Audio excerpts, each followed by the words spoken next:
സിമ്പിളായിട്ട് ഉണ്ടാക്കാൻ പറ്റിയിട്ടുള്ളൊരു milk cake pudding ഉണ്ടാക്കിയാലോ. അപ്പോൾ ആദ്യം അതിന് വേണ്ടിയിട്ടുള്ളൊരു വനില കേക്ക് ഉണ്ടാക്കണം. അപ്പോൾ അതിന് വേണ്ടിയിട്ട് 4 എഗ്ഗിലേക്ക് 1 ടീസ്പൂൺ വനില എസൻസും ഒരു 3/4 കപ്പ് പൊടിച്ച പഞ്ചസാരയും കൂടി ചേർത്തിട്ട് നല്ലപോലെ ഒന്ന് ബീറ്റ് ചെയ്തെടുക്കുക കേട്ടോ. നല്ല ക്രീമി കൺസിസ്റ്റൻസി ആവുന്നത് വരെ ഒന്ന് ബീറ്റ് ചെയ്തെടുക്കണം.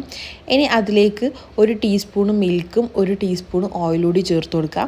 പിന്നെ 1 കപ്പ് മൈദയിലേക്ക് 1 ടീസ്പൂൺ ബേക്കിംഗ് പൗഡർ കൂടി ഇട്ടിട്ട് ഒരു 2-3 പ്രാവശ്യം ഇതൊന്ന് അരിച്ചെടുക്കണം. എന്നിട്ട് അത് കുറേശ്ശെ ഇന്ന് ചേർത്തിട്ട് മെല്ലെ ഇതേപോലെ ഒന്ന് മിക്സ് ചെയ്തെടുക്കണം കേട്ടോ. കുത്തി ഇളക്കി മിക്സ് ചെയ്യരുത്, ഇതേപോലെ മെല്ലെ ഒന്ന് മിക്സ് ചെയ്തെടുക്കുക. ഇനി ഈ ബാറ്ററിൻ്റെ പകുതി ഞാൻ ഒരു പാനിലേക്ക് ആക്കി കൊടുക്കുന്നുണ്ട്. പാനിൽ ബട്ടറോ ഓയിലോ ഒന്ന് സ്പ്രെഡ് ചെയ്ത് കൊടുത്തതിന് ശേഷം ബാറ്റർ ഒഴിച്ച് കൊടുക്കുക കേട്ടോ.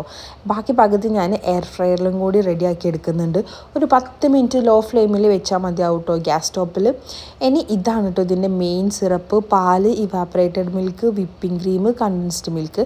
ഇവാപ്പറേറ്റഡ് മിൽക്ക് ഓപ്ഷണലാണ് കേട്ടോ. അതിന് പകരം നിങ്ങൾക്ക് വിപ്പിംഗ് ക്രീം തന്നെ ആഡ് ചെയ്ത് കൊടുത്താലും മതി. മിൽക്കും വിപ്പിംഗ് ക്രീമും സെയിം മെഷർമെൻറ്റിൽ എടുത്താൽ മതി.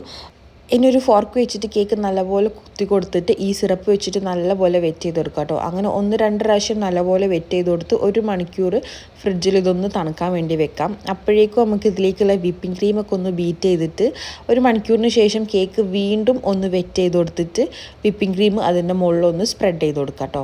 എന്നിട്ട് ഇതൊരു ഓവർനൈറ്റ് വെക്കണം. അപ്പോഴാണ് കേട്ടോ ഈ കേക്ക് നല്ല സോഫ്റ്റായിട്ട് വരിക. അതുപോലെ തന്നെ കേക്ക് എത്ര പ്രാവശ്യം നമ്മൾ വെറ്റ് ചെയ്യുന്നുണ്ടോ അതിനനുസരിച്ച് കേക്കിൻ്റെ ടേസ്റ്റും കൂടും. കേക്ക് നല്ല സോഫ്റ്റായിട്ട് കിട്ടും.